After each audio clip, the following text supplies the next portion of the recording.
My name is Secondo D'Elia. Do you have a middle name? I have no middle name. No. Do you know why your parents selected that name for you? Say that again? Do you know why your parents chose Secondo for you? Well, in Italy, it's a common name.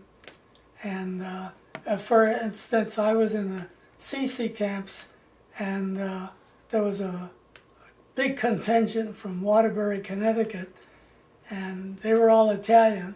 One of them was named Primo. You heard Primo Canera. And then I was Secondo, that's number 2. And there was a Quattro, which is 4. Mm-hmm. There was no Terzo, which is 3. Mm-hmm. It's common in Italy. Okay. It comes from the Latin, which was secundus. Okay. Do you know whether your surname, do you know where the D'Elia name came from? The surname D'Elia name? No, I don't. Yeah. And where was your family from in Italy? Or the D'Elia family from? The history comes abrupt because, you keep this in mind, when an unwanted child was given up for adoption, a nunnery in those days had a little oval in the wall, a little cubbyhole. You put your baby in there and rang the bell, and you disappeared. The nun would come on the other side of the wall and take the baby. And that was an orphanage. So my great-grandfather was in this situation. So my history stopped right there. And was that oral tradition? Like somebody your father told you about that story? Yeah, it was all oral. My mother's name was Filomena, which is common in Italy. And my mother's maiden name was Genitasia, Filomena Genitasia. And my father's name was Baldassaro, which is common in Italy. And what about your, do you remember your grandfather's name, first name? That's interesting. Yeah. Do you have any memories of your grandfather? Your father's father? Do you know if he They were all in Italy. Okay. Did your father talk about him at all? Like, did he have a good relationship? My mother talked about her mother-in-law.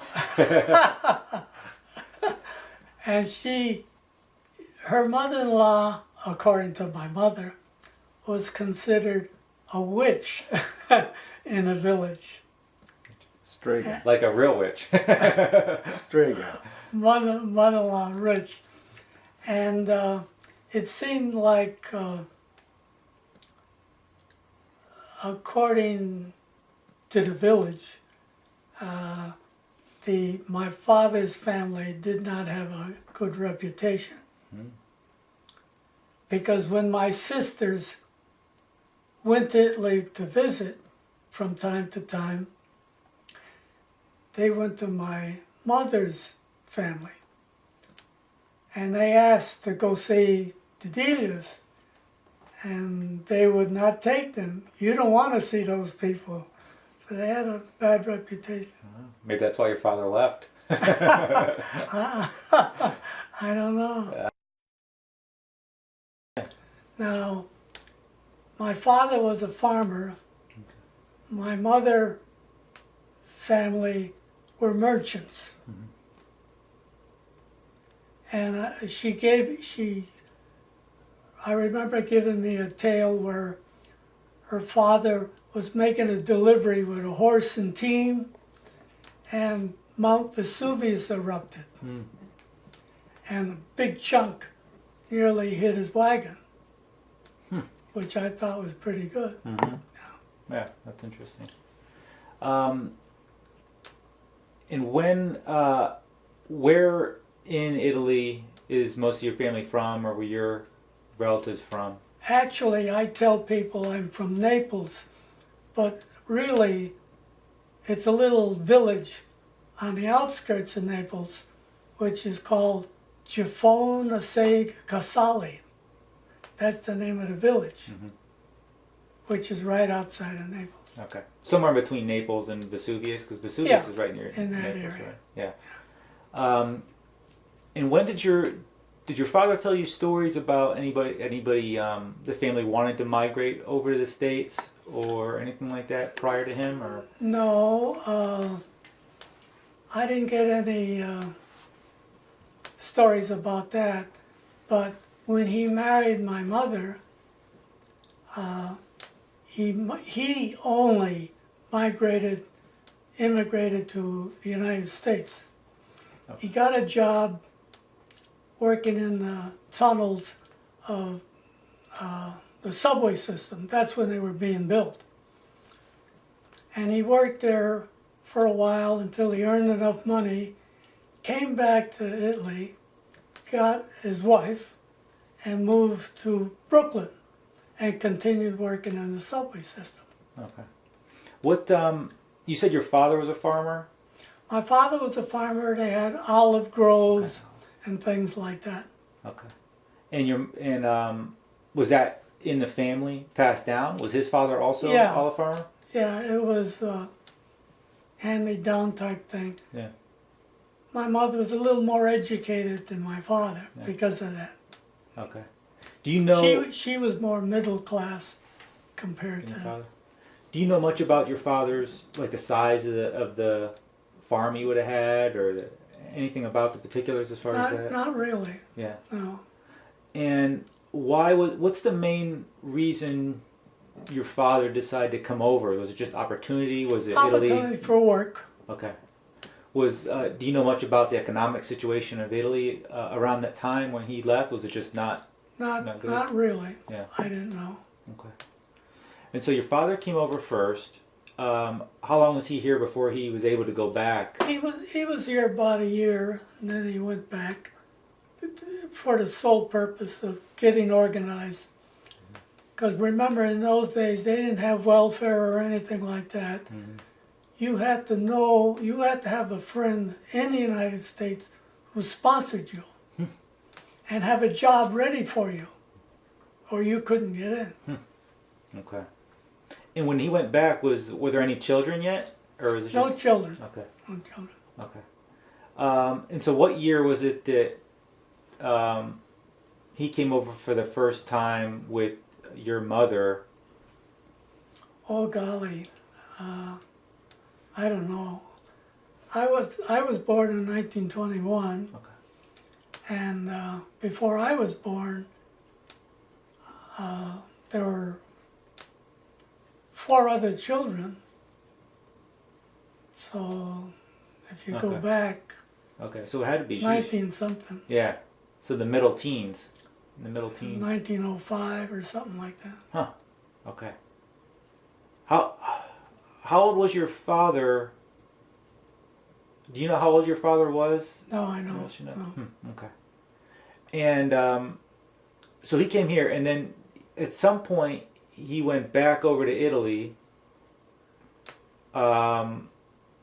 And this is when he already had children, right? He went back over a second time, was it? No, he went back to Italy the first time to pick up his wife Okay. and bring her back to the United States. Okay. And they had an apartment in Brooklyn. Now you had a brother that contracted polio, was it? No, while they lived in Brooklyn and he worked in New York, he had 4 children. Remy, the oldest girl, Marie, Vancy, and he had a boy,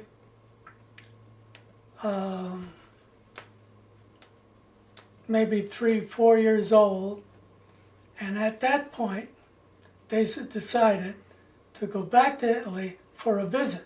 Okay. On the way to Italy, they stopped at Gibraltar, Spain, to load up with coal because they didn't have oil in those days. The ship was propelled by coal.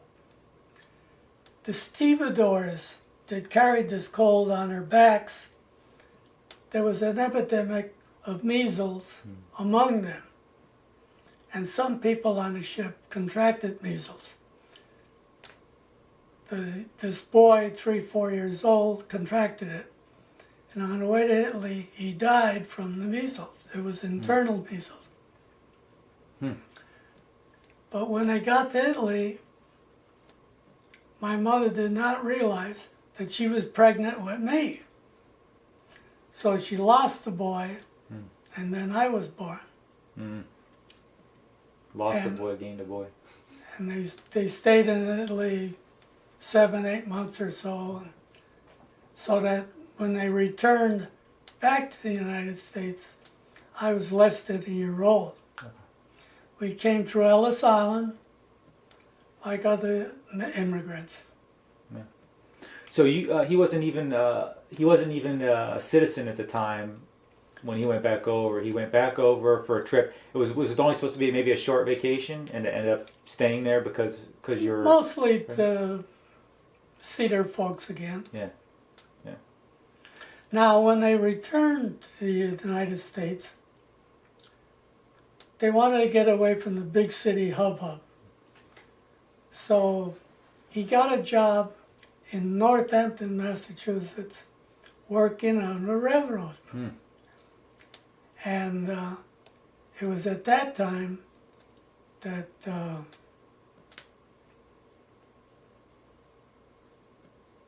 that my other sister was born, Blanche.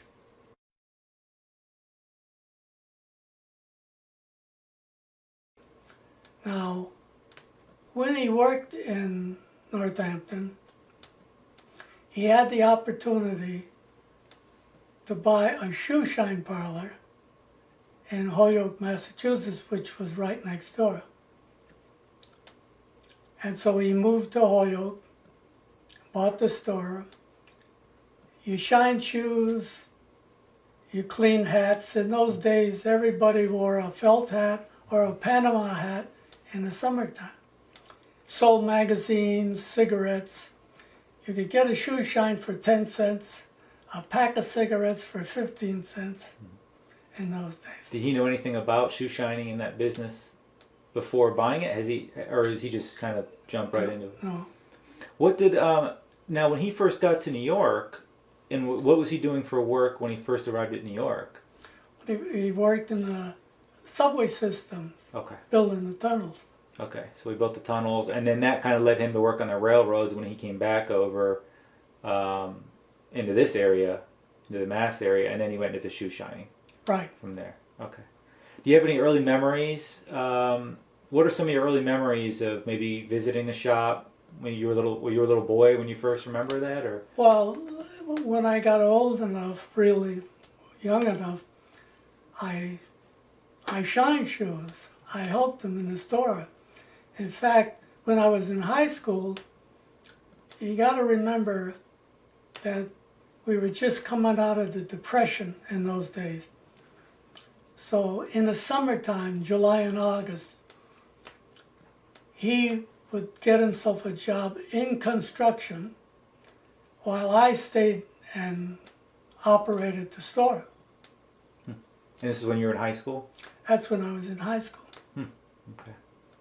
Is that when he had the shop, or did he also have the shop when you were younger than that? He had the job. He had the shop as long as I could remember. As long as you remember. Yeah. What are some of your earliest memories when you were? How old were you when you first came into this neighborhood? Like, you don't remember New York City or anything. You came right over into this area. No, the earliest I remember is Holyoke, and I remember because we had 2 levels of canal system in Holyoke, loaded with mills, paper mills. It was known as Paper City, and silk mills. We made special paper for currency, money. And I remember at 5 o'clock the whistles would blow and everybody would come out of the mills. Droves, hundreds of people would come out of the mills. And what was your dad's schedule like? For example, would he go to work, come home at 5 typically, or something like that? Around that, like Well, that? of course he'd have to get to the shop early to receive the newspapers, and he worked 7 days a week. Came home about 8 o'clock in the winter, 9 o'clock in the summer, and we stayed open on Sundays until 1 o'clock because people before going to church wanted their shoes shined and things like that. That was a long schedule. So I don't remember as a child, as growing up, it was always the store. It was always, you had to go down the store and help your father, on Sundays, and that's what we did. Yeah. Did your mother work at the time? No, Yeah. my mother never worked. Okay. Did you, when you were growing up and your father was working the shop, did you consider yourself middle class? Did you consider yourself poor? Did you not think about it in those terms? Lower middle class at the time.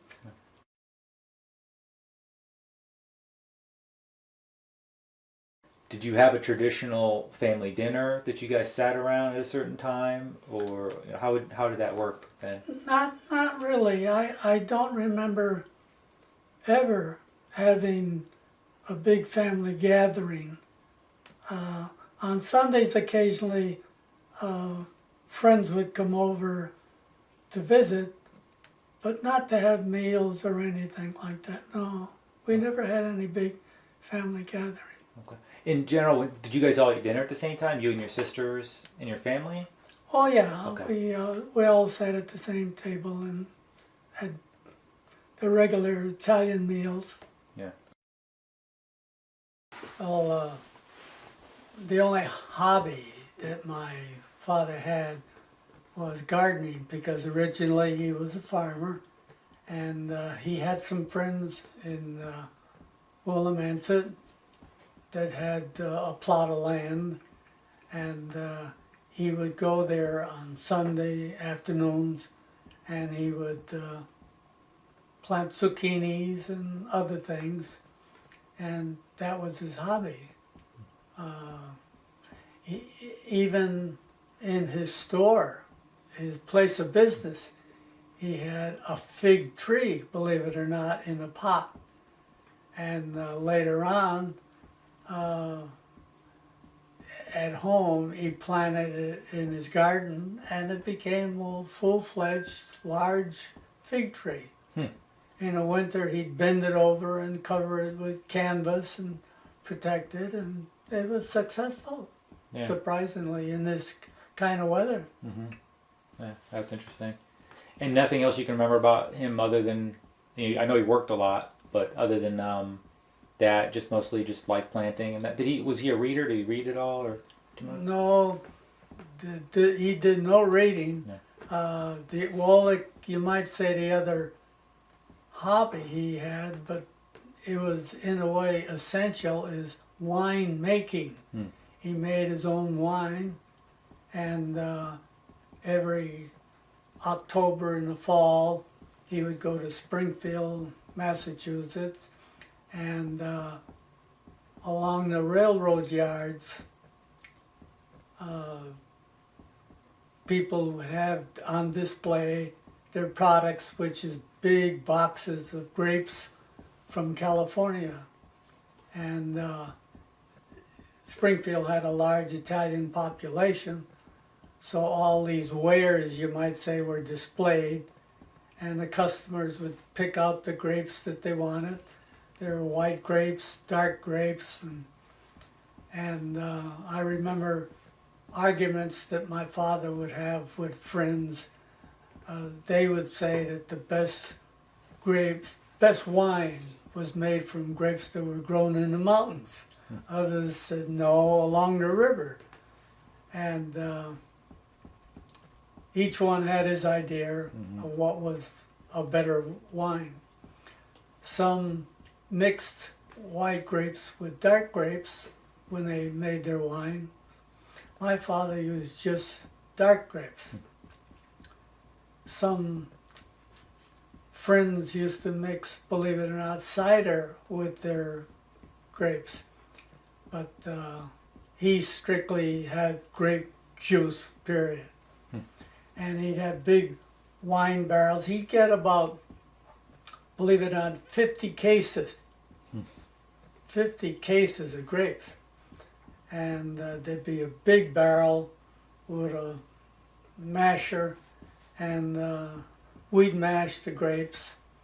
And after a couple of weeks or so of fermentation, he would drain it from the bottom and put it in smaller barrels, which would age again there.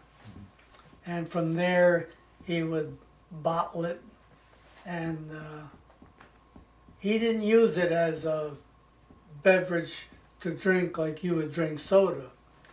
He used it at the table only, at supper time. And like I once said, that in Italy, water was lousy. So this is why it was a big grape wine drinking country. Yeah. Do you remember, I guess on the home life front, do you remember your mother cooking a lot or being a good cook? You talked about making pasta and that sort of thing, and the arduous process of stuff back then. My mom was a good cook.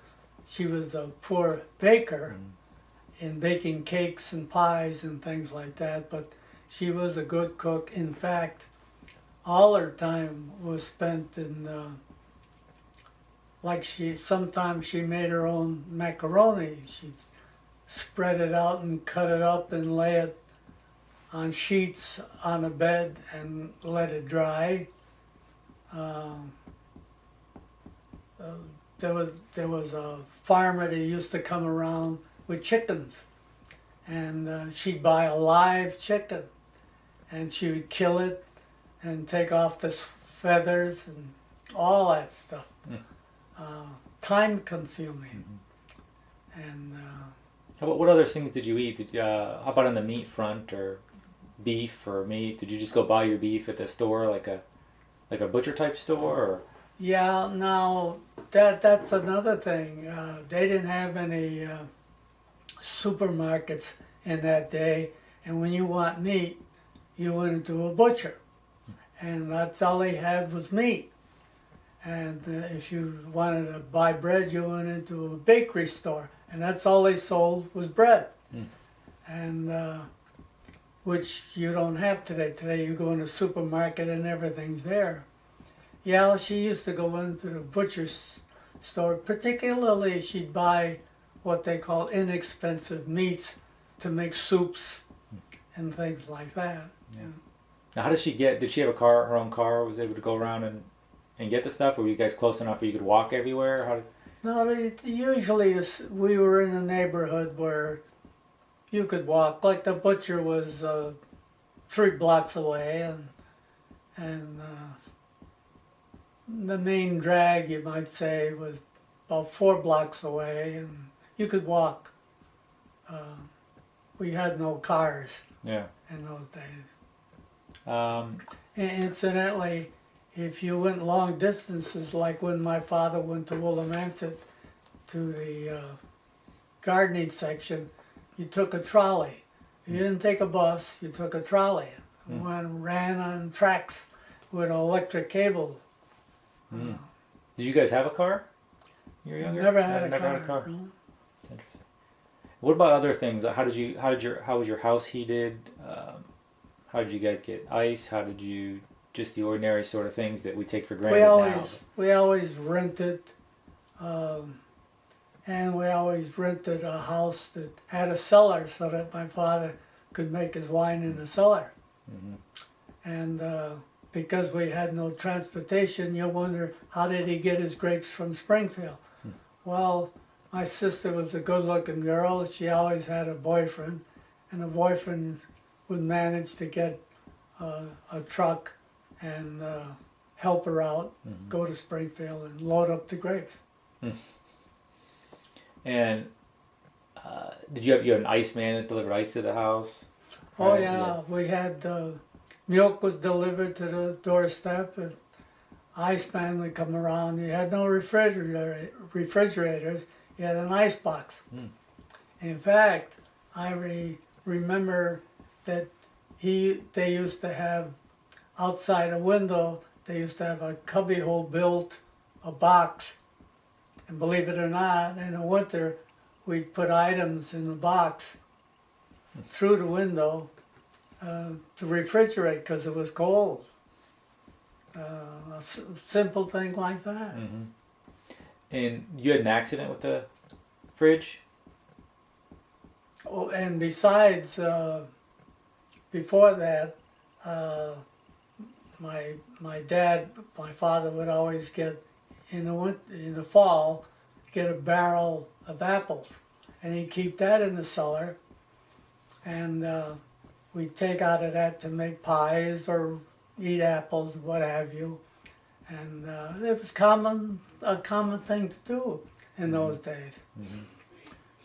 And speaking about ice boxes, I got a scar under my chin as a little kid. I tried to crawl underneath ice box because underneath the ice box was a pan of water, because when the ice melted it had to go somewhere and it would go into the pan, and I got caught in the piece of metal underneath the ice box. You got stitches? Did you have to get stitches? Yeah, I got stitches. Stitches out I there? got it's still there, scar. And as far as like you had there was a coal man that would come to the house too, right? And We coal. didn't have coal, fortunately. Where the apartment we had was the heat was furnished by radiators Mm-hmm. by the people who owned the house. Mm-hmm. Okay. We had 1, 2, 3. We had 4 movie houses, theaters in Holyoke.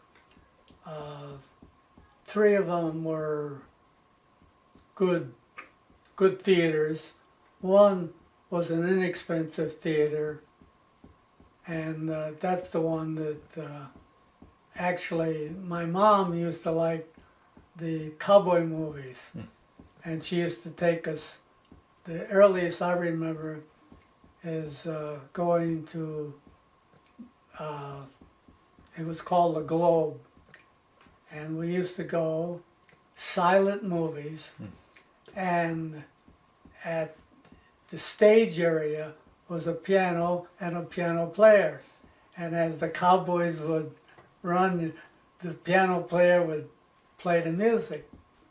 And strangely enough, the one who played the piano at the Globe for these movies turned out to be the sister of Lillian, my wife, first wife, and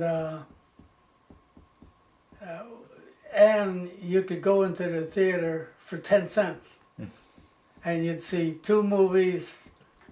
You'd see a Pathé News and a comic. And that was the first theater that I remember going to. My mother would take us. And that was a big deal. That was a big entertainment for my mother. You know. How often would you go? I mean, during that time, was it once every year? Or once a month, once a month? something like that, depending on what was playing. Yeah. Do you remember? What were the? Did you guys have Nickelodeon theaters? Were they like Nickelodeon theaters, like something actually that cost a nickel? And I don't remember where I've heard of that or how that came about. But. No, from the Globe Theater, where the piano player provided the sound for the silent movies. Later on, sound came, and the other theaters, the more what I call expensive theaters, then you had the sound. Strangely enough, yeah.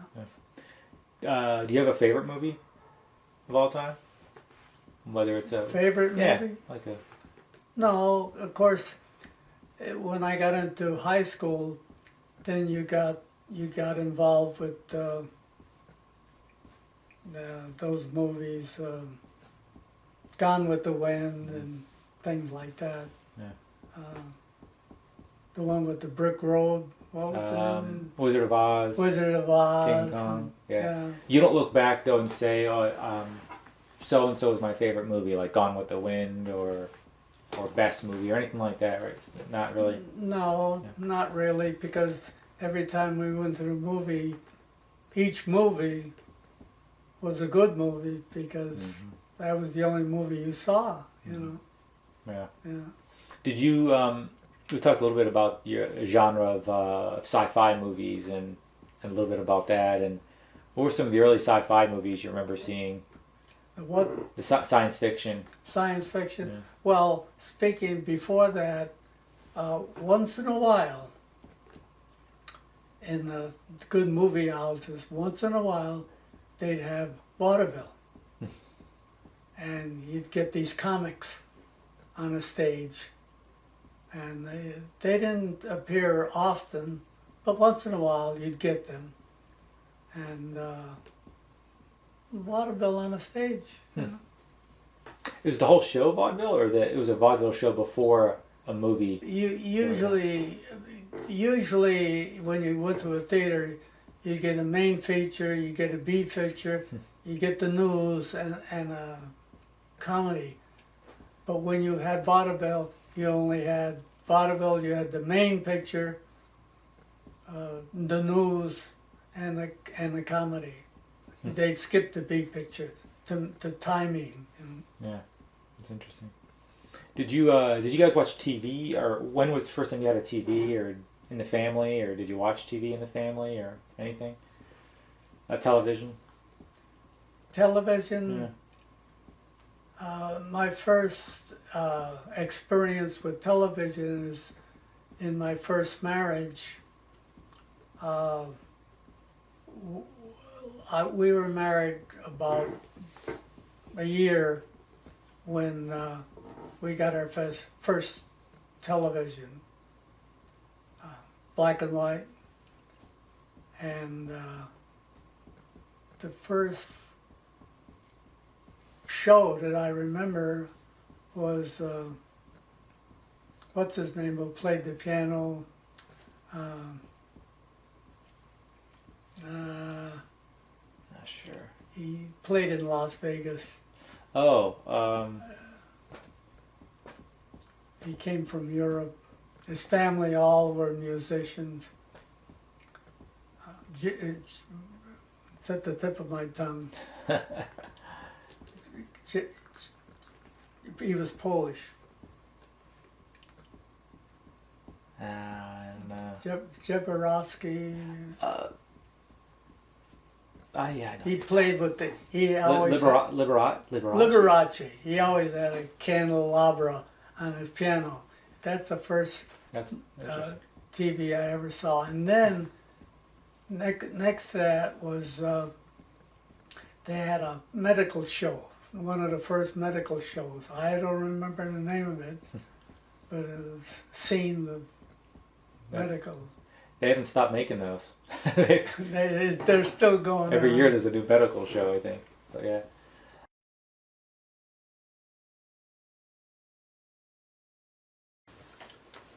When I was in around the 6th grade, I was in the back of my house. I was riding a scooter, and I fell off the scooter, and I broke my right ankle. So I was laid up, and then when I was able to stand up, the doctor stood me up, and I stood up, and I had a sharp pain, and my whole left side became paralyzed and swelled up. And from then started this problem. As I think of it now, when I stood up, a nerve must have been damaged with my spinal column. For a long time, they couldn't figure out what it was. Now, at the time, my father had customers. Some of them were Shriners. Mm.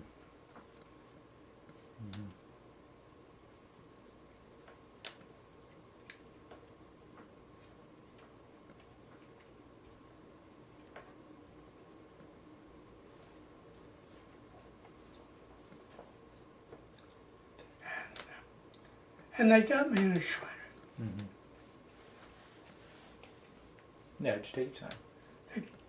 They got me in a Shriners hospital. I was there about 3 or 4 months. I had a cast from my ankle up to my waist. Bed was turned around with a weight. And they released me, sent me home. I was on crutches. Then they cut the cast, took it off. And I went to school with crutches. Now, at the bottom of a crutch, you got this rubber, and that's where the name Corky came in. Mm-hmm. See? Now, with that problem I had, almost every year or every other year, my arm would swell up or my leg would swell up. It would get infected, an infection would go away, and I'd be laid up for a couple of weeks. Yeah. Do you feel like that ever, were you able to do a lot of the same things other kids did when you were at that age? Were you able to run well? Were you able to, Well, activities? because I was handicapped, so to speak, I couldn't do a lot of things. So I spent a lot of time in the library. Mm-hmm. And that's where I got in a habit of reading and reading books.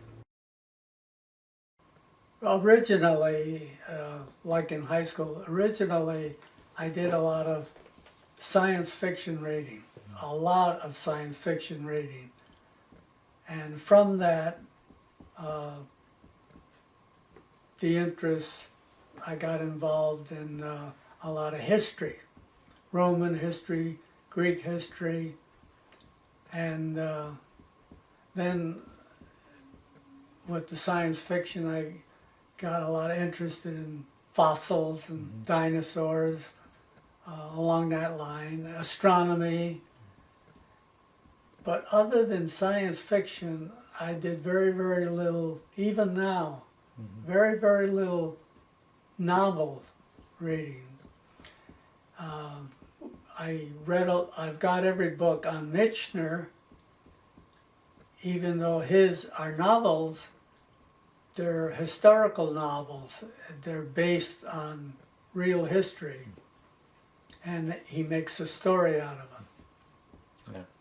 But other than that, very, very little novel reading.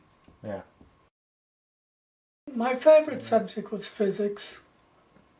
I took chemistry, a little bit of math, which I was lousy in, English. Mm-hmm. No. Did you, do you remember your first? I was a B+ student. B+ student? All right. Do you remember social life? Did you have your first girlfriend in high school? Do you remember anything about any of the people that did you stay in touch with any of your friends from high school or anything? It was only in the last year of high school that I had a girlfriend, which would become my wife later on. I didn't know that. But Yeah. no social life, you might say. So you met Lillian in high school. Met Lillian in high school. Okay. And that would Now the other side event, you might say, the latter part of grammar school and the beginning of high school, I sort of lived on the edge of what they called the polis section, which was near the river. I spent a lot of time in the river, summertime swimming. Above, we had a big dam, above the dam and below the dam. And I remember as a youth spending a lot of time doing that. Yeah, that's interesting. When you first went to school, you didn't speak English. Is that correct? Or did you speak English when you went to school? When I first went to kindergarten, I couldn't speak a word of English. But Were there other kids in there that didn't I speak don't- English I don't as well? remember. You can't remember? I don't remember. Do you physically do you have memories of that? No. Or is okay? No. And so did the school teach you how to? The school taught you English? School taught me English. I don't remember how, Yeah. but Yeah. yeah. And was Italian spoke in your family primarily, even up through when you were going into grade school and that sort of thing? My mother liked to speak English because both she and her husband went to night school so that they could get their citizenship papers. You had to learn English and you had to learn American history. The three systems of governing. Then they became citizens. But my mother preferred to speak English because she wanted to speak English.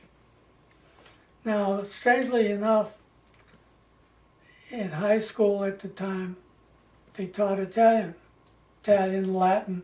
I took Latin, I took Italian.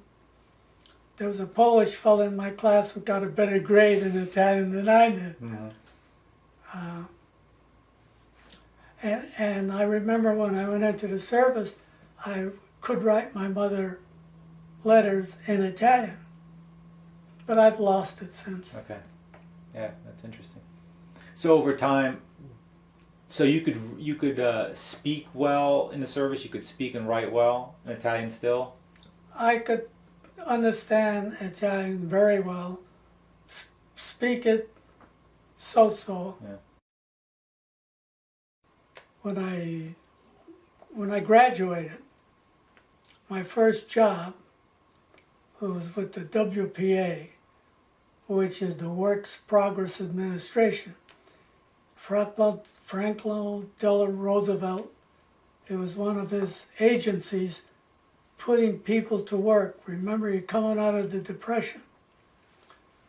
And I went to work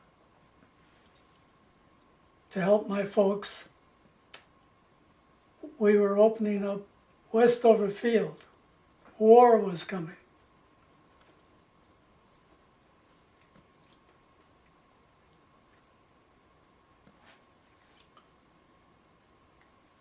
We were digging ditches on the outskirts of the airfield, 12 feet deep, by hand, no machinery. You'd throw it up to one level, another guy would throw it up to put people to work. WPA, 4 days a week. And at the same time, this qualified you for food. We didn't have food stamps in those days. You'd go to if you qualified, you'd go to your local fire station and they would give you sacks of flour, rice, surplus food. The government would buy the food from the farmers because they needed the income, and they would distribute it to those who needed it. Occasionally eggs, potatoes. That's interesting. So that was when you graduated high school. So you got paid a regular salary or hourly wage. WPA gave you an income, yeah. And did you contribute that income back to the family, or It all went to the family. Okay, It all food, went to the money, everything. That's interesting. Now, there's another thing. Before I went into my senior year, remember I told you we were coming out of the Depression. That was I was in high school before the WPA. The last year before I graduated, I enlisted in the CCC, Civilian Conservation Corps. This was another Roosevelt's agency to put people to work. This was only for teenagers, not for adults. And there again, I was sent to Fort Devens for processing, given Army clothes, and I was shipped off to Wyoming. Now, there were other areas, CC camps were all over. They went in and helped straighten out the forests, trails, roadways, parks, build parks, anything to put you to work, get you off the street, and to get you a pay. The pay went home to your folks. Now when I went out to Powell, Wyoming, this was at the entrance to Yellowstone Park. What we did, the farmers had a problem with irrigation, and so we were building a small dam for the farmers with a trail of antiquated spillways, which were grown with grass, but this was a desert area. And so we went out and shoveled and cleaned out their spillways and built a dam. And I did that July and August. And we lived in barracks, Army style, controlled by 2 lieutenants and a captain who were in the Army, which gave them practice to handle men and equipment. We had a good officer crew, and one Sunday they took us in trucks and sent us deep into Yellowstone Park, which was an event.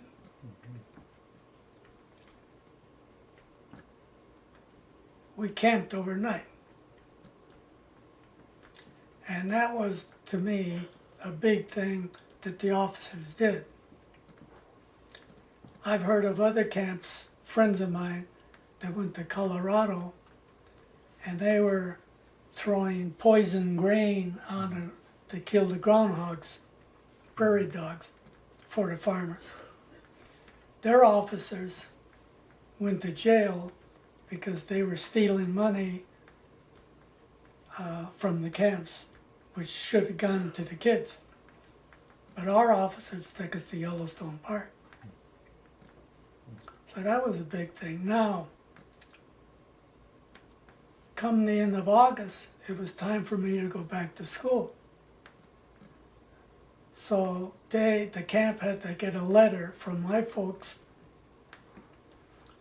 with the proper signatures to send me back home, because my enlistment was for 6 months.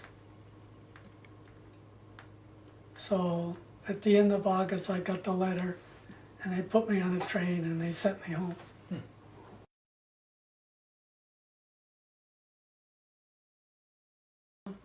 When I was in high school, that's when it started.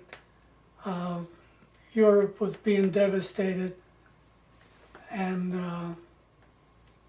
when I left the WPA, my first private job was with Worthington Pump Company. They were making the platforms for the 90mm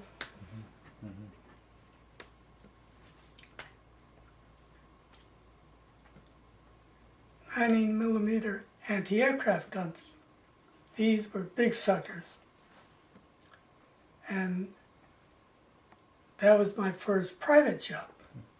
Actually, you might say in the war industry. And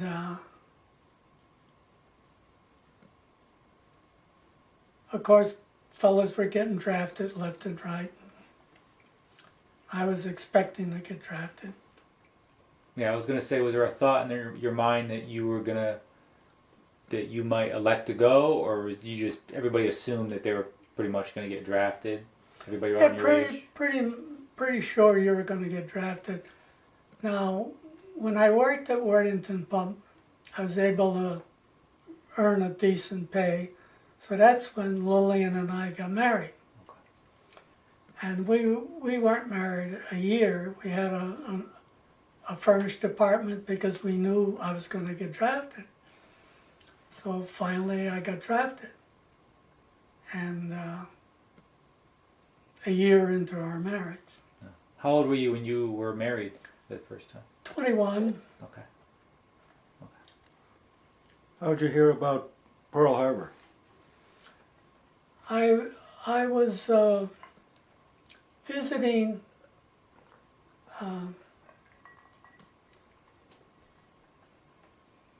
Lillian's mother, and I was sitting on a carpeted floor listening to the radio, the music, and reading the Sunday paper.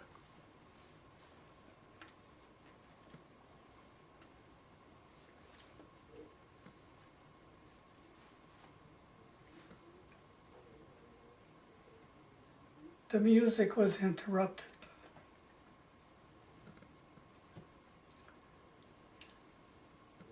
A stupid, silly comment.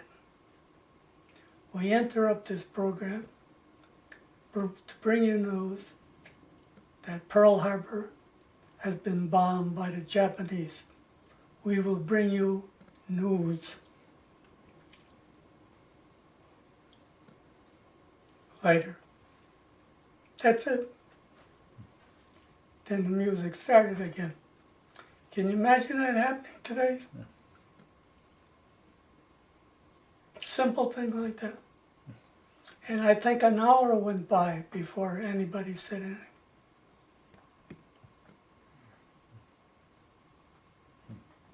That's amazing.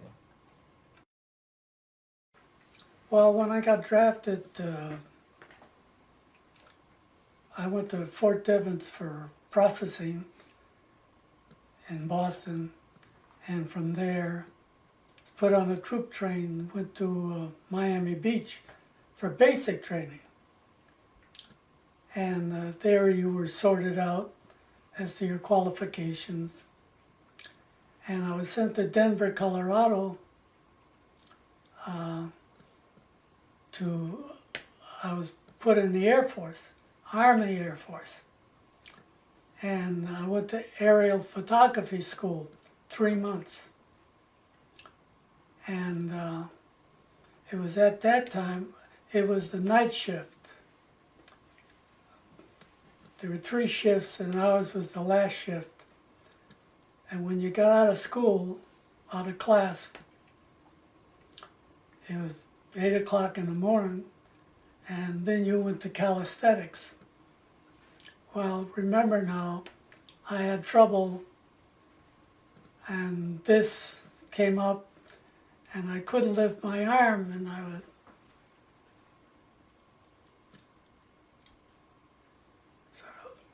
so the lieutenant gave me hell, you know, because I couldn't lift my arm. So I told him, sent me to the dispensary. And so they decided to let me finish school, and I was before 3 officers, and they decided to send me back home. So I was in the service about a year, then I was discharged. When you,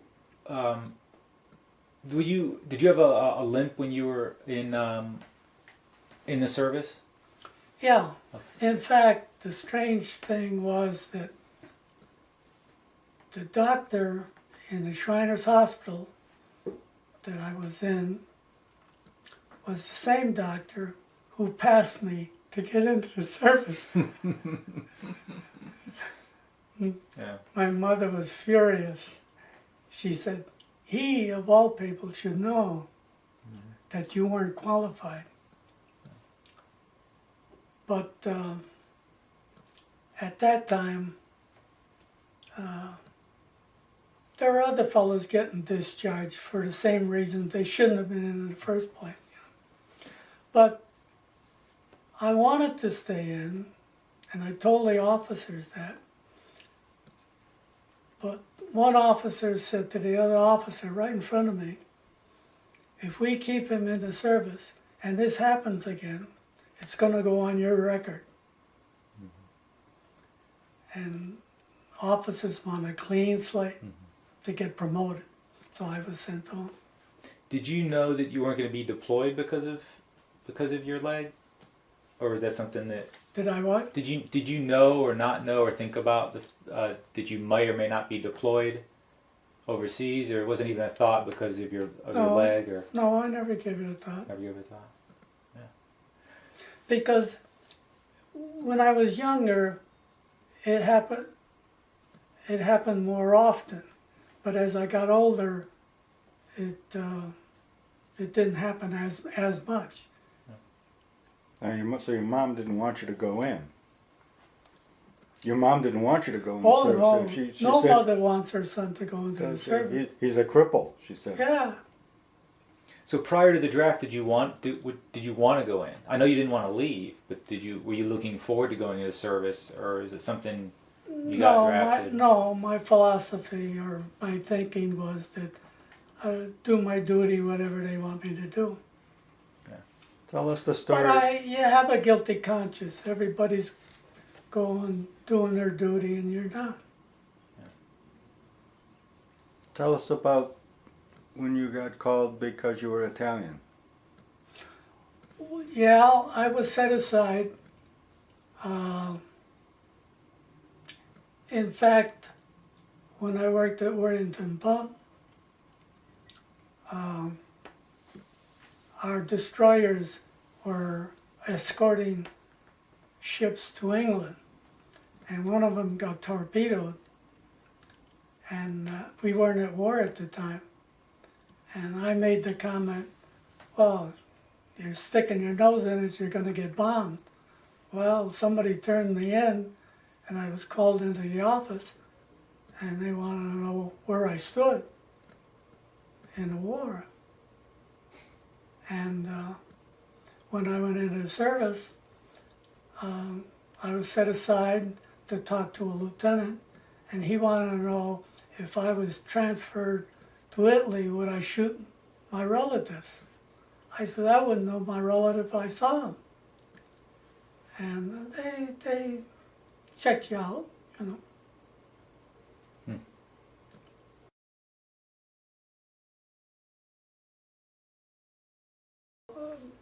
When I came back from the war, I went to work at Chapman Valve, and we lived with her mother for a while till we got organized. And then we bought a house on Walnut Street, and bought furniture and tried to set up housekeeping. It wasn't until about 3 years later, I think, that we had our first child, which was Douglas. Of course, the house was half empty, there wasn't any furniture, and we weren't in a position to have children. It wasn't until 2 or 3 years later that we planned to have Douglas, to have a child. Right. Where did the name Douglas come from? How did you guys decide on that name? Mrs. Harper was Scotch-Irish, and we sort of picked a Scottish name, which was Douglas, and that's why we picked Douglas. Yeah. Chapman Valve, I've worked for 25 years. I became supervisor of the lab and went into a three-shift operation. We were particularly building valves for the Navy, and other things for the Navy, which were secret, big steel things. We would x-ray the wells. Okay. We didn't even know what the items were being used for. So it was an X-ray company, that company. It was an x-ray department Okay. Of the attached to a foundry, which made the steel valves. Okay. I got you. And so when you We started off, x-rayed for flaws, see if there Right. were any voids, things. so when you started off there, did you start off as like a technician? or I something? started off as a technician, but then as the work increased and we became competent because it was something new, we had a 1,000,000-volt x-ray machine, and we had iridium-192 radioactive capsules. And with that, we made our x-rays. Well, you're lucky you're not glowing. You're lucky that you're not glowing. Frost. I expected to die from leukemia because of the radiation, but we wore badges and pencils that you could put up to the light to see how much you were getting. Huh. And these were sent to an independent lab to be developed to see if you were getting any radiation.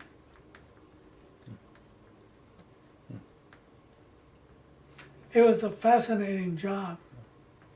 So when you first started working there, you said, was it like a one shift, and you guys turned it into around the clock?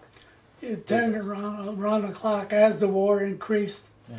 Because remember, I got discharged from the Army, and we were at war. But as the Navy increased their ships, there were more demands for valves. Besides that, we made valves the size of this room, which went to the oil industry. In Saudi Arabia, these pipelines, you think these pipelines are like this? They're huge. You can stand and walk in the pipes, and the valves were the size of a house. You could drive a car into one of these valves. You're right. I do think about them being like this. And of course, before they were sent overseas, we x-rayed them to make sure they were flawless. And So how long did it take you to work your way up to a supervisor position in that company? I think it was about 5 years. So and you remained in that role for 20 years. Yeah, I remained for 20 years. Wow. Good. And how many people were working with you or under you? Or do you remember a little bit about that?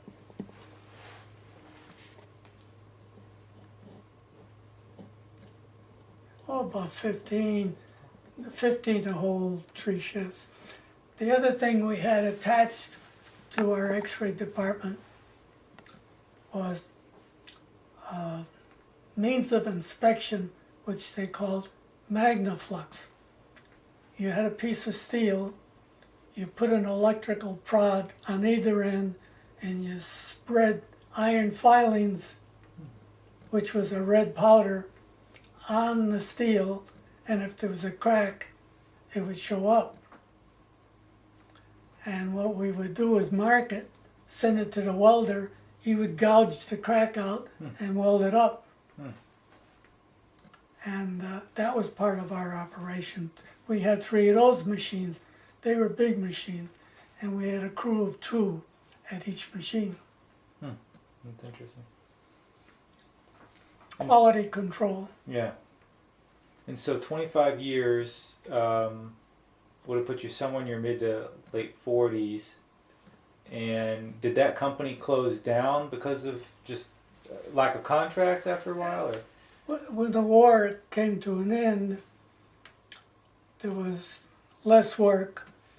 We built the first valves for the Nautilus submarine, radio operated by radiation. Stainless steel valves.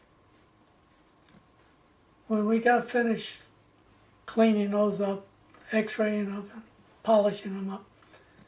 You could see your face in it. It's stainless steel. Beautiful valves. Now, here's another thing. When the rocket ships went up to the moon, Cape Canaveral, we got an order for some valves from the United States government. So we asked, what are you going to use them for? And they said, it's none of your business. So we made the valves. We shipped them to the launch pad. They were installed in the launch pad. What they were used for, salt water would come in from the ocean, flood the pad as the rocket went up. Those valves crumbled because they asked for the best thing. They asked for stainless steel valves. The government's going to have the best. Stainless steel doesn't stand up to salt water. What they wanted was cheap cast iron valves, which they got later on. But that was an interesting sideline. Yeah. I never thought about that. I always think stainless steel is being good for, or not corrosive. Stainless steel is very, very expensive. Yeah. So, but eventually that company, did that company go under? Or? Originally, it was owned by a family that had another plant in Boston. They were very good to their help, gave away war bonds to their help, and were a very good family. It was bought out by Crane Company. Crane made a lot of valves for plumbing, faucets, bathrooms, and they bought it primarily for the technique in building these big valves for Saudi Arabia. They wanted the patents, and they bought us out, and they closed some departments that were inefficient that they made better. That's interesting because I own a lot of stock in Crane. Pardon? I own a lot of stock, Crane stock. Yeah. You've been around a long time. When they bought us out, Through Bill. I went to Chicago. They sent two of us out to Chicago to see their home plant. And their home plant specialized in these small valves, which we made, but inefficiently. And so they were specializing in the small and bought us for the big. So they were cornering the market. It was a ruthless outfit. They built a plant next to their regular plant, assembly line type thing, and the union wanted special favors. They wanted their way. The company said no, and the union says no, it's going to be this way. The union says we'll shut the plant, a brand new plant, and they shut it down. Never operated. They were ruthless. They had the money. So they operated it for a while, and then as years went by, what they started to do is lay off people, especially the older help that was ready for retirement funds. See? So I was laid off as part of that group. Okay. And eventually they shut the plant down completely. Yeah. You were still young enough where you didn't get any sort of retirement from them, though. I take it, right? They They just laid you they off. had originally we had a retirement plan where you put in $1, they would put in $1, and they would salt it away, put it in a bank, special for you, and earn bank interest, which was so-so. That was the original plan. when the new guys came in, they wanted to dissolve that. You put in your own money. We're not going to put in anything. You can have it that way or take your money out. Mm-hmm. I took my money out, and that's how we bought the camp in Otis. So you must have bought the camp so you've had this camp sometime in the 60s, right? That you bought this? Or how long have you had this property? 35, 40 Okay. years. Yeah. I looked for work. It took almost a year. I was out of work. I was looking for work. I was too overqualified, and I didn't have a college education. If I had a college education, they would take me just to have it on their record that they had an employee that had a college education. There were a couple of good jobs, but they were out of state. And I didn't want to leave the state. I worked for her brother for a while. He was in the sign business. That's Grandma Dot's brother? Grandma, yeah. And then her mother passed away, Dot's mother passed away, and we had to make a decision, either stay in Springfield and buy part of the house because there were 3 people involved, or do something. So we had decided to move to Florida. So we went to Florida first to visit, and strangely enough, her former in-laws lived in Ocala.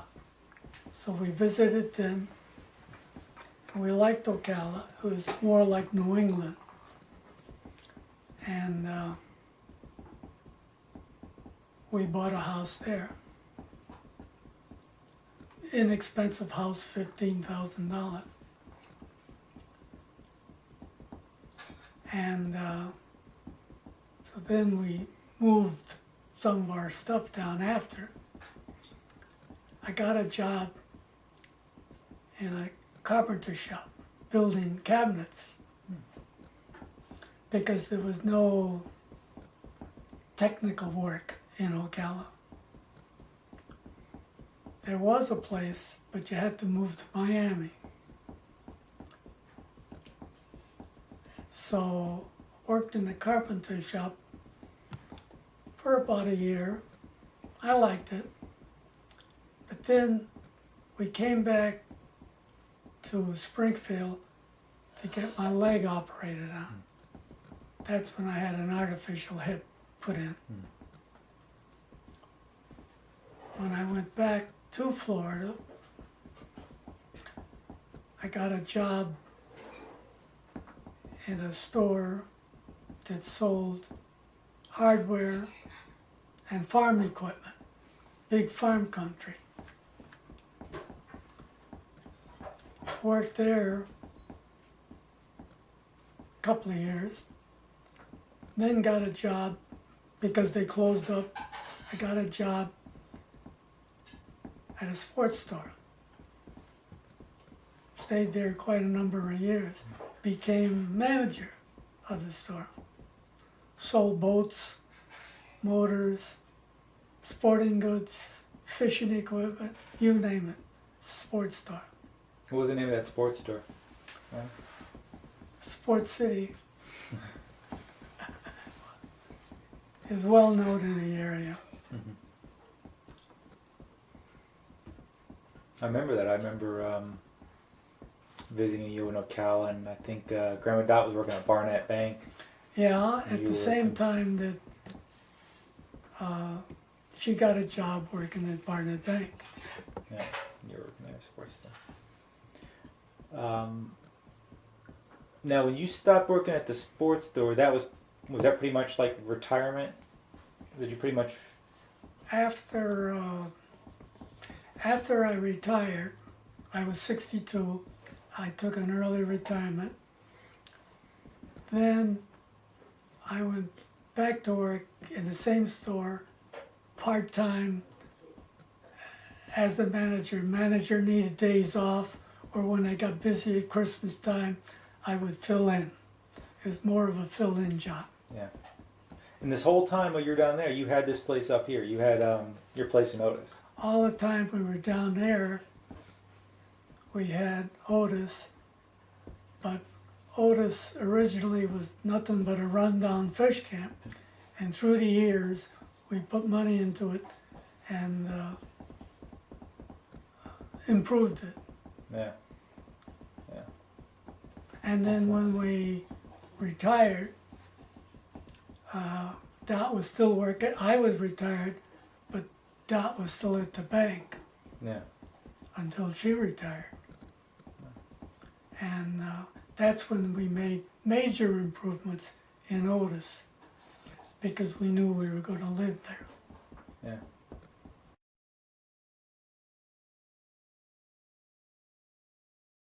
It's something that I never thought would happen in my lifetime.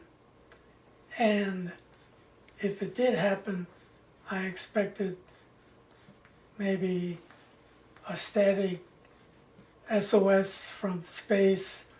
I never expected television in color on the moon. Never in my lifetime did I expect anything like that. Maybe static radio that you could barely hear. That's what I expected, if it happened at all. So do you remember the day that you were watching it? You watched it on TV, I take it? Yeah. Remember that? Was it at night? Or, remember? I don't remember if it was at night, but it was frustrating to me to read in the paper the following day that some people were annoyed because it interrupted the Spider-Man on television. That's interesting. That's stupid. Yeah. I was home watching the television set, watching it go off when it blew up Is that at home in Ocala? Sorry. in Ocala, and the announcer was saying that it's on its way, and I'm saying to myself, something's wrong here. He wasn't coordinating, you know, and then right after he said that it had blown up. Now, at that time, January 28th is my birthday, and Dot had arranged a surprise party for me at noontime for lunch at the people I work with. And they were in this restaurant, and I was supposed to meet them.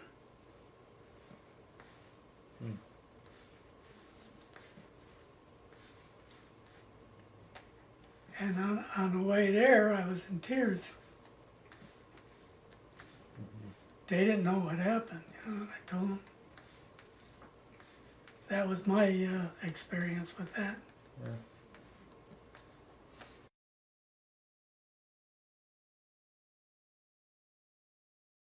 Well, strangely enough, this may seem odd, but when I was in high school,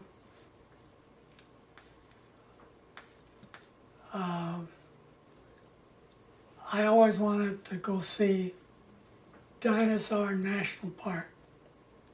It was in Utah, and never did I ever dream that I would go there. And down some old dirt road, it's impossible. Well, as time went on, as years rolled by, Carol Blakeslee, Dot's daughter, had a son in Colorado, and she'd go out every once in a while and visit. Well, we decided to go with her. Denver into Colorado. While we were there, he asked, "Is there any place you want me to take you?" And I says, "Well, I always wanted to go to National Dinosaur Park. Is it anywhere near here?" Well, they happened to be on the border of Colorado and Utah, right at the border. She said, "Sure, we'll go Sunday." So we went in his car and we went to Dinosaur National Park. And it was, strangely enough, through the years, that dirt road that I spoke about became a 4-lane highway, which went right through the area, and all you did is went off a mile and got into this building. Now the building was built on the side of the hill, and the side of the hill is where all these bones were embedded. I mean, you stand in the room, and there's the hill, and there are the bones. They had a little railway with a car when they chip away and put the specimens on the car and haul it away. And to me, that's the highlight of my 86 years, believe it or not. That's amazing. 87 years. A simple thing like that. Yeah.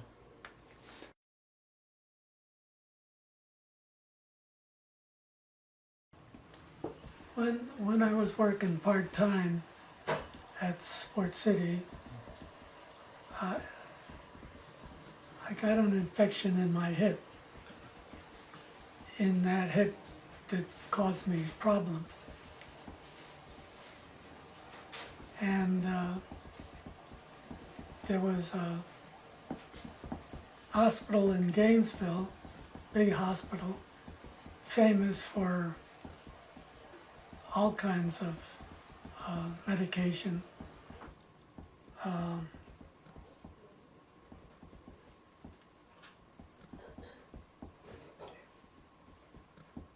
Shands Hospital. And so my family physician had to refer me in order for me to get in there. So I went up there, the doctor checked me out, wouldn't let me go home, put me in the hospital right then and there. So they operated and found an infection in my hip on one side, and there was an infection on the other side, but they only took care of one side first.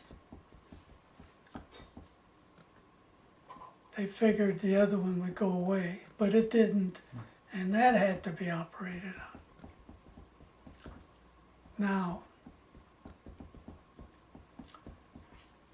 while all this was going on,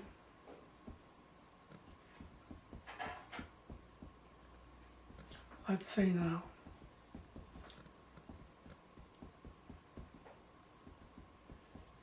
They sent me down to the lab to get an x-ray of that second pocket of infection. So they put me in the RII. When I went into the machine, I started getting chest pains. So they yanked me out, put a capsule under my tongue, and said, "You got a problem. Houston, you got a problem." So they checked me out through my groin and discovered that my bypasses are heavily clogged. So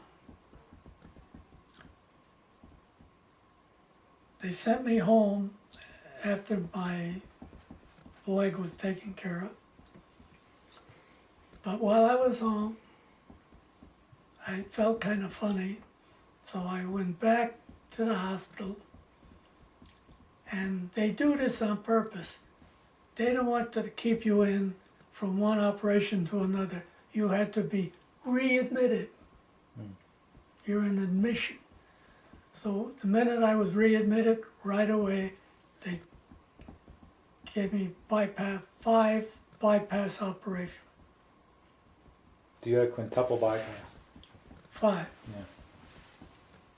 Yeah. And they said I would have been dead by Christmas.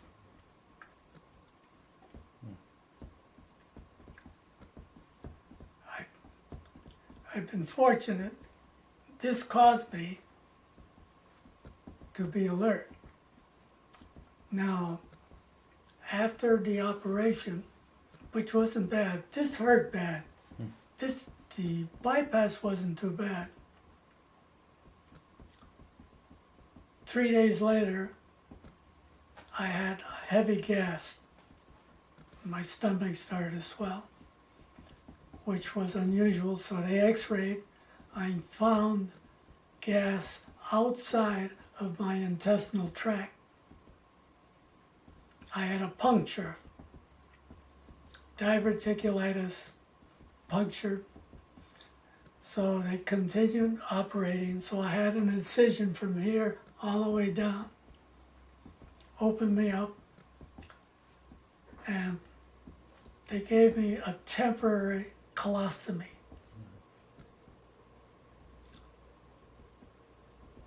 They let the colostomy in for 6 months. They wanted to make sure. I even came up here in the summertime.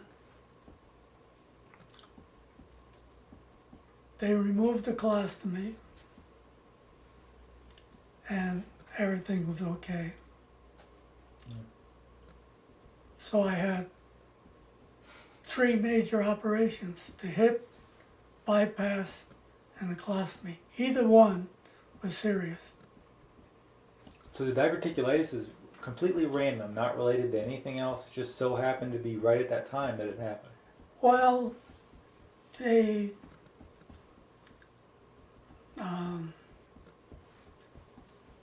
Vancy's son, who works in the hospital, told me he thinks it was the medicine, which is unavoidable. Yeah. Strong medicine. However, anybody over 40 has some type of diverticulitis. Okay. Yeah. And what did the doctors tell you that how long the bypasses normally are good for? Normally, bypasses are good for 10 years. And you had yours at 60 something, right? Yeah, 1998, 80 must have been 80, 88. 19, 88, something like that. You were 68 years old, yeah, around there? yeah. Yeah, so it's been almost 20 years. That's incredible. Now they took the veins from your legs, right? In order to do the bypass in your heart? They take veins out of your legs to put it in your heart.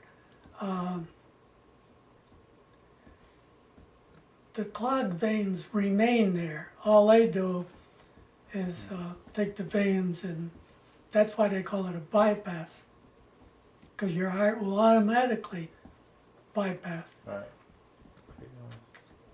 You're the bionic man. Yeah. There's an artery that goes down from your heart and goes into your legs.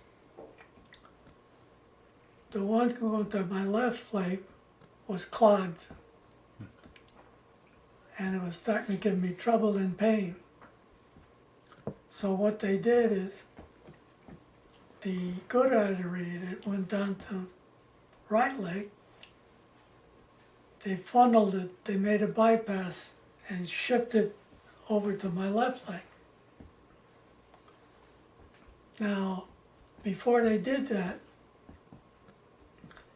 they take MRIs MRI, yeah. to see what shape you're in. And they discovered my kidneys weren't too good. So they put a stent. They went in through my groin and put a stent in the artery that goes to my left kidney before they did that operation. Barbaric. One of many. And you've had other Now, that's only the beginning. 2 or 3 years ago, this artery going down was getting clogged up. So what they did is connected my artery in my neck down across into my groin to feed this leg. You can feel this. It's made out of Gore-Tex, which they make sport courts out of. You can feel it. They put a heavy coaxial cable, I call it, along in here in case you bang up against something. It's incredible. You have trouble at airports? Magnetic resonators. Oh, he's like a spider web. He's like a spider web Yeah. inside Yeah, him. if they All photograph connected arteries and everything. you are lucky to be living. What happened with your brain? Did they ever find that out? That's the only thing people say they should look at is my brain. Yeah, definitely.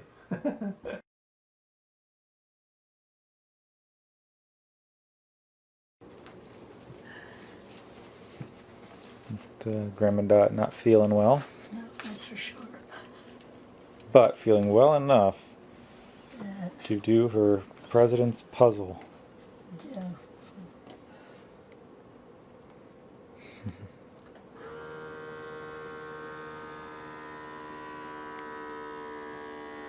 And when you're 87, this is what you do all day. You take your blood pressure. Right. No, he goes out and works outside. He doesn't stop. Let's see what is. We're gonna get the official reading.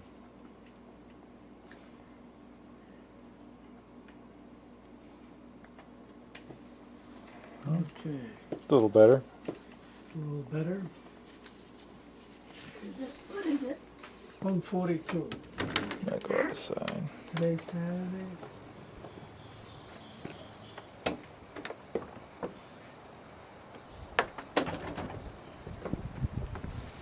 It's the cottage in Otis.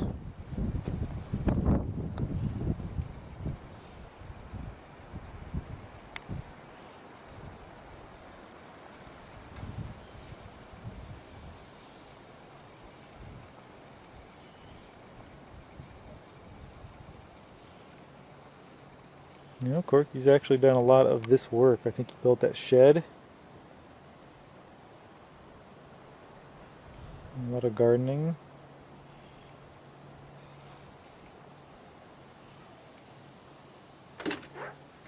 Cold out? It's a little chilly, but I'll it's put my jacket on. I'll take it down. Okay. Sure.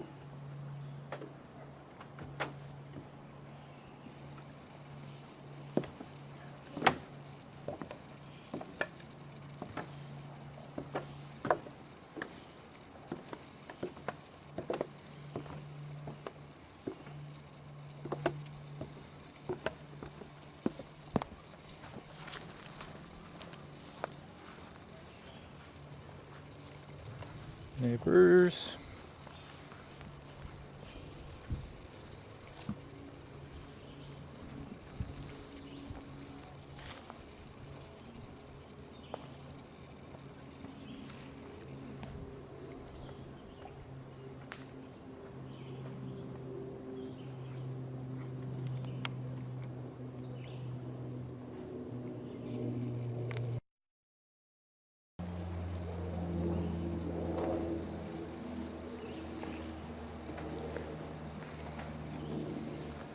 You have to tell me a little bit more about the all the work you've done personally out here.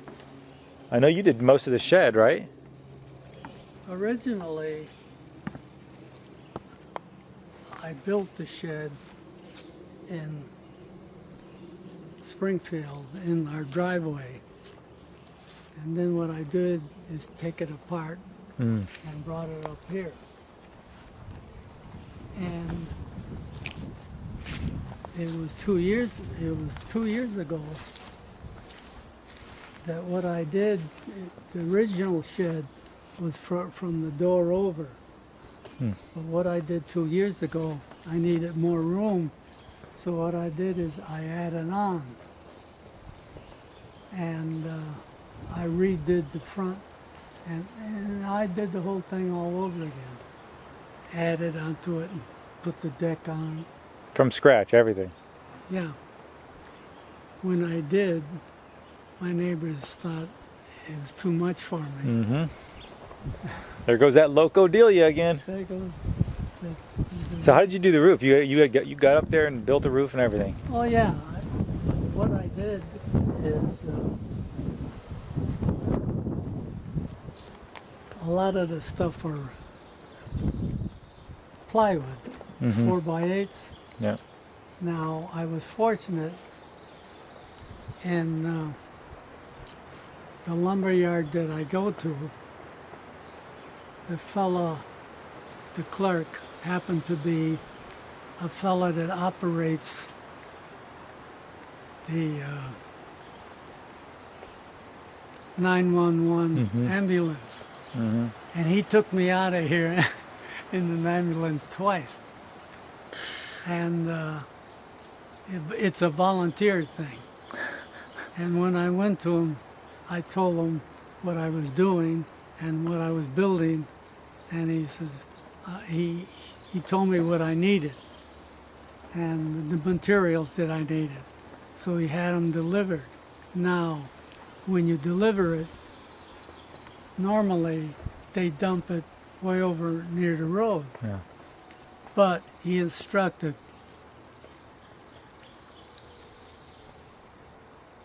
he instructed the driver to carry it down here. Yeah.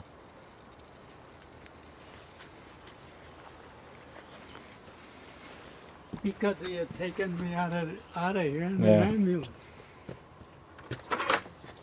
From what I gather from listening to your stories and stuff, it seems like that the things that are really important to you are when people do nice things for you in general, you know? What's think- that? From listening to your stories Yeah. and listening, it seems like the things that they're either most emotional or the things that you like, that appreciate the most about people is when people just do nice things for you, you know, or just go out of their way to do nice The things. fact that he knew, you might say that I was an older gentleman, Hmm. and he instructed his driver to take care of me. Yeah. And I told the driver, I says, I'm going to use it down here, but I know you have to drive it up. You have to drop the stuff over here. He says, no. Where do you want it? Yeah, that's nice. So this is the inside. Now originally it was from here over. That's all there was. Yeah. And originally why I built it was we had bunk beds here, and we had the two girls and the two Sharon and Linda, and they used to sleep here at night. See? Since then, I took the bunks out and used it for storage. A lot of this stuff will disappear once I get organized here. Yeah. Do you?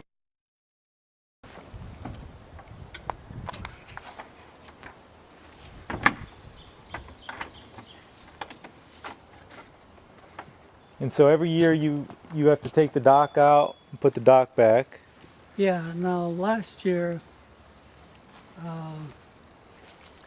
Dot, Carol, and we had another friend, and we put the docks in. It's easy to put them in because all you do is push them into the water, and I got a waiter, and what I do is I get in the water and put them in position. Taking them out is harder Yeah. because you float them to the surface and then they have to be lifted, and they're all wet and they're heavy.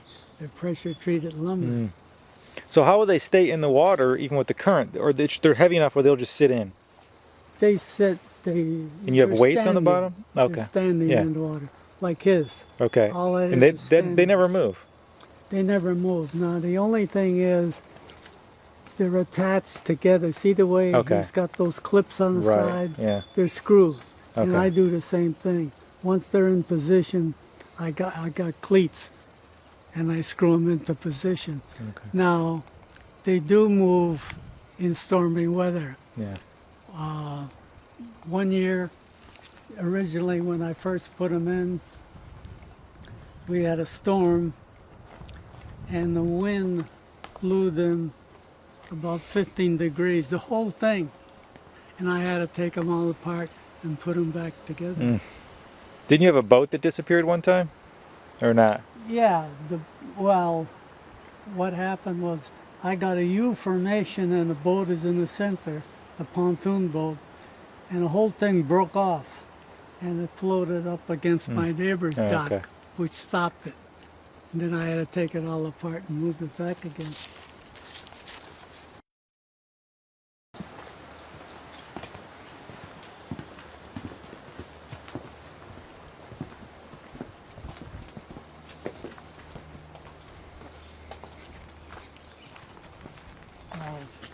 Last year, on that tree trunk, that was a huge sucker. And it was hanging over the house, and the branches were about like that, and they would fall on the house. So what we did is we had a guy come and cut it down. And Wow. after he had cut it down, I put all this stuff in. How the heck did he cut it down?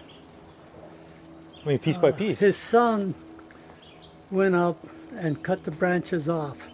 So all you had was a long Yeah. tree. And then if you come this way,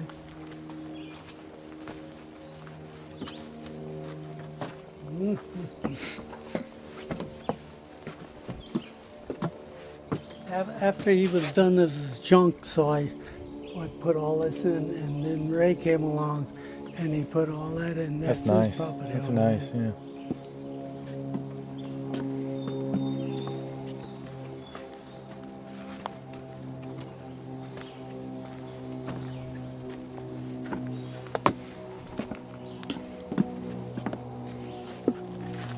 So the tree was there,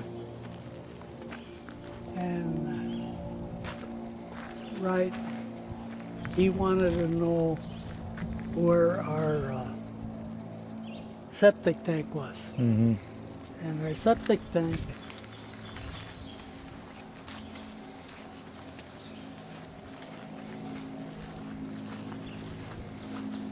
is under here.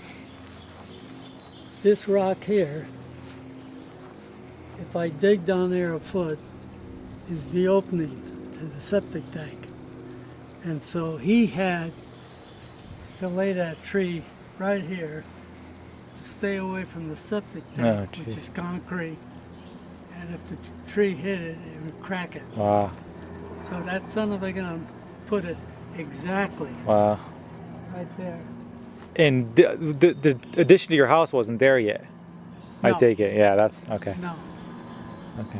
Wow. Well, that's pretty good. Now,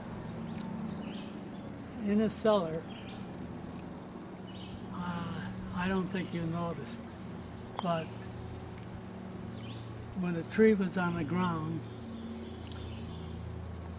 they cut it into sections Right. so they could haul it away. And each section was about 12 feet long. And so the fella who put the addition on the house was here, and he was standing on top of the tree, and he says, "You got some good stuff here. It's oak." Yeah. And I says, "How much do you think it's worth?" And he says, "I'd give you $100 for all this." So I owed him some money. So I says, "We'll call it even. You can have it." So he hired a guy. I got pictures where they pulled it up. Now, when he put the addition on, he gave me a slab. I went to his house and see the length of his boat. He's got a pile from the tree, Yeah. this high, that long, and that wide, of oak panels, and each panel is about an inch thick. So he brought over a chunk, and I got it in my cellar. He might have made out good with the $100. Yeah, it But- was worth more than But that. at least you got rid of it, and I got rid of it. Yeah.